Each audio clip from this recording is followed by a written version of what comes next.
Assalamualaikum warahmatullahi wabarakatuh. Selamat siang. Pertama-tama kami ucapkan terima kasih kepada Ibu dosen Maya Novitasari, SEMAK, selaku dosen pengampu mata kuliah Akuntansi Internasional, dan teman-teman yang sudah berkenan meluangkan waktunya pada siang hari ini. Kami dari kelompok 4 yang beranggotakan 1. Anissa Wilantika Fatim dengan NIM 2003101054. Yang kedua ada Nadifa Mutiara Lestari dengan NIM 2003101055. Yang ketiga ada Bella Anastasia dengan NIM 2003101056. Dan yang terakhir ada Sela Ira Apriana dengan NIM 2003101058. Pada kesempatan kali ini kami akan mempresentasikan bab 10 mengenai diversitas akuntansi dan analisis laporan keuangan. Yang pertama ada diversitas akuntansi dan masalah yang ditimbulkan. Diversitas akuntansi berdampak pada analisis laporan keuangan.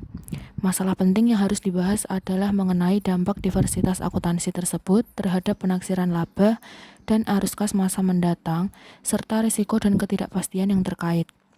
Dari perspektif analisis laporan keuangan, diversitas akuntansi internasional menimbulkan sejumlah problem. Yang pertama, dalam menilai sebuah korporasi non-domestik, terdapat tendensi untuk melihat laba dan informasi keuangan yang lain dari perspektif yurisdiksi analis. Dan ini berbahaya karena cenderung mengabaikan diversitas akuntansi. Yang kedua, ada pemahaman mengenai diversitas akuntansi yang mendorong timbulnya kebutuhan mengenai pemahaman prinsip akuntansi non-domestik agar dapat lebih memahami informasi laba dalam konteks di mana pengukuran laba tersebut dilaksanakan. Yang ketiga, isu-isu komparabilitas dan konvergensi akuntansi internasional menjadi lebih jelas ketika investor mempergunakan informasi keuangan di dalam mempertimbangkan berbagai alternatif kesempatan investasi. Selanjutnya ada perbedaan pokok prinsip-prinsip akuntansi di dunia. Aplikasi konservatif dari kos historis pada umumnya dilaksanakan di Amerika Serikat, Swiss, Brasil, Cina, dan Jepang. Tetapi di negara Uni Eropa, kos historis sering dimodifikasi dengan revaluasi terhadap nilai pasar atau kos pengganti. Akuntansi depresiasi di Amerika Serikat dan Uni Eropa cenderung berbasis umur ekonomis yang bermanfaat, sedangkan di Perancis, Jerman, Swiss, dan Jepang biasanya aturan pajak mendorong penggunaan metode depresiasi yang lebih dipercepat. Di negara-negara Anglo-Amerikan dan negara-negara kelompok Germanik yaitu Jerman, Austria, Swiss, dan Israel, kos penelitian dan pengembangan biasanya langsung dibebankan sebagai biaya. Walaupun di Brasil biasanya digunakan pendekatan yang lebih fleksibel.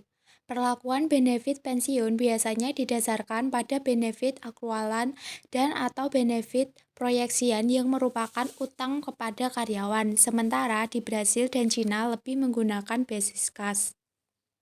Perlakuan perpajakan merupakan area perbedaan utama karena ukuran-ukuran laba akuntansi di Prancis, Jerman, Brasil, dan Swiss sangat dipengaruhi oleh aturan pajak, sementara di negara-negara lain tidak. Isu mengenai falas adalah penting karena pengukuran laba dipengaruhi oleh pilihan antara kurs rata atau kurs penutupan. Perspektif internasional dalam pengukuran laba. Bukti-bukti yang ada menyatakan bahwa laba yang diukur berdasarkan prinsip-prinsip akuntansi Inggris cenderung lebih tinggi atau kurang konservatif dibandingkan dengan laba tersebut seandainya diukur dengan prinsip-prinsip akuntansi AS. Berikut ini uraian singkat mengenai perbandingan prinsip-prinsip akuntansi Anglo-Amerikan terhadap laba dengan prinsip-prinsip akuntansi Eropa dan Jepang. Eropa kontinental. Gray 1980 dalam Radebaugh DKK 2006 dengan menggunakan indeks konservatisme dapat diketahui bahwa laba cenderung lebih konservatif atau dinyatakan lebih rendah di Prancis dan Jerman dibanding dengan Inggris. Sementara itu terlihat bahwa tidak ada perbedaan signifikan antara Prancis dan Jerman.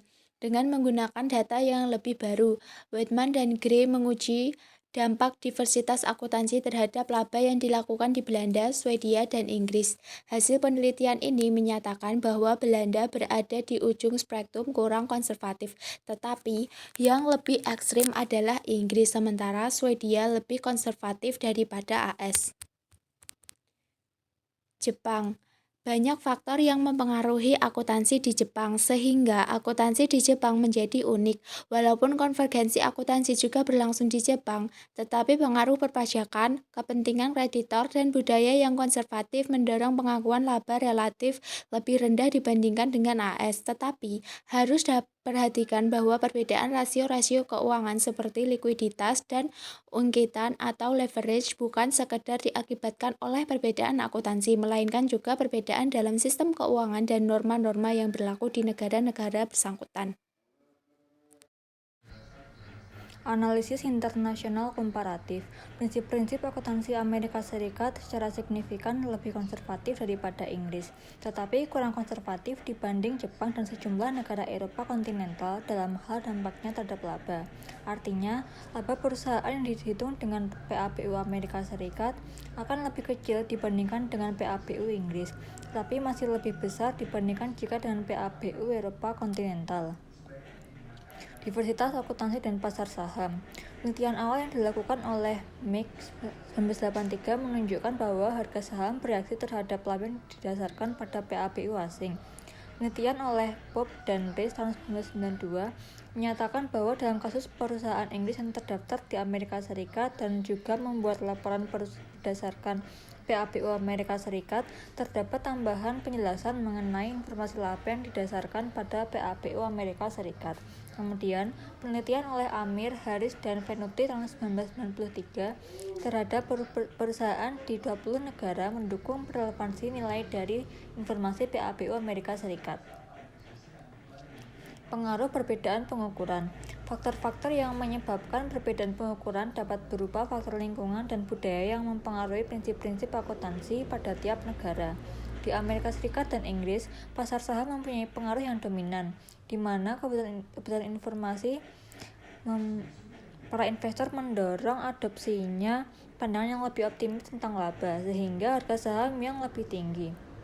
Sebaliknya, di Eropa kontinental dan Jepang, perpajakan dan sumber keuangan mempunyai pengaruh yang relatif lebih besar dibandingkan dengan pasar saham. Konvergensi akuntansi internasional. Alasan utama penyusunan standar akuntansi internasional adalah untuk meningkatkan komparabilitas informasi keuangan yang lebih tinggi dalam perspektif internasional yang akan membantu para investor lintas batas dalam pengambilan keputusan dan juga mengurangi biaya penyusunan laporan keuangan oleh emiten yang menginginkan sumber dana non-domestik.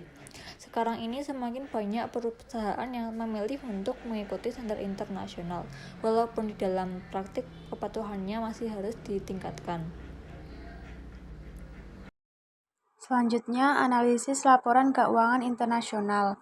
Analisis keuangan bertujuan untuk mengevaluasi kinerja sekarang dan masa lalu, dan memprediksi kinerja masa mendatang. Analisis rasio dan analisis arus kas merupakan alat yang penting dalam analisis keuangan. Analisis rasio meliputi perbandingan rasio-rasio sebuah perusahaan dengan perusahaan-perusahaan lain dalam suatu industri. Pembandingan rasio-rasio sebuah perusahaan untuk menjumlah periode atau perbandingan rasio-rasio terhadap sebuah patok duga atau benchmark tertentu. Analisis rasio. Ada dua isu di dalam analisis rasio-rasio keuangan internasional.